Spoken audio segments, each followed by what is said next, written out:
Good morning, everybody. I hope that you are all well and just staying safe during this lockdown with your families and everybody that is around you. I'd just like to share a quick word with you this morning. I'm going to title it, Let's Get Serious. Let's get serious. This is something the Lord has been challenging me on in the past week. He's really been speaking to me about. And it's just this whole idea, this whole concept of being 1 foot in and 1 foot out and being lukewarm. And the Bible tells us that there's no point being lukewarm. You're either all in for God or you're all out. Otherwise, you're just wasting your time. And I read the story yesterday. It was about an actor and a preacher. And this preacher says to the actor, "Can I ask you a question?" And this actor's like, "Well, I wouldn't really have much to say to a preacher, but go ahead, ask the question." And the preacher's like, "What's so different about me and you? How is it that you can travel, do show after show, night after night, and you're telling your fiction and people are able to follow you and they really want to listen? But I'm telling the unchangeable truth about God and no one will listen." And the actor said something really profound, and this is what he said. He said, "This is the thing. When I tell my fiction, I tell it as if it were truth.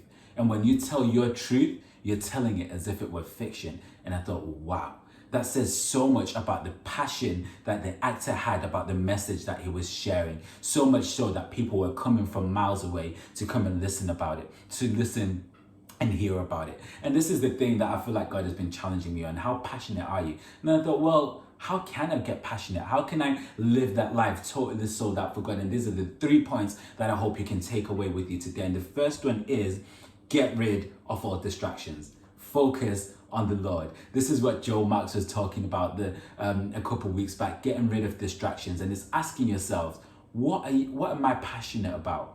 How do I want people to remember me? Are people going to remember me as a person that had a passion for God and they could see God in and through me? Or a person that just wasn't serious at all? The book of Colossians chapter 3 verse 2 says, "Set your mind on the things that are above, not the things that are on earth." That means God should be in the midst of everything that we're doing. We're thinking about Him first. Seek first the kingdom and everything else will be granted to you. So that's the first one. Get rid of all distractions.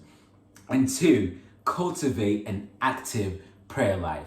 Guys, this is our lifeline. This is our communication to God. This is how we listen to God, and this is how we can speak to God. And the whispers, the secrets of who He is, and the whispers the plans that He has for our life.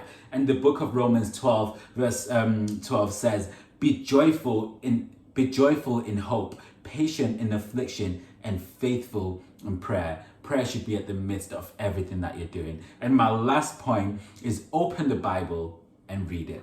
That is the key. That is the book of life. That is the manual for this short time that we have on this earth.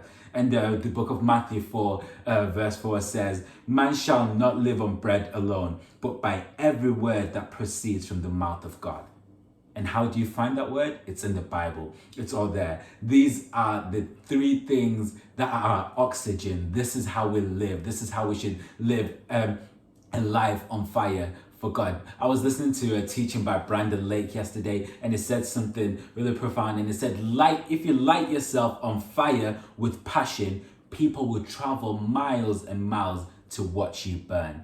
Because that's what passion is. It's a raging fire and it's contagious. It has the power to light fires and take away fires. And that is what God wants to install within you today. So those are the 3 things that I want to get to you. Let's get serious and be on fire for God.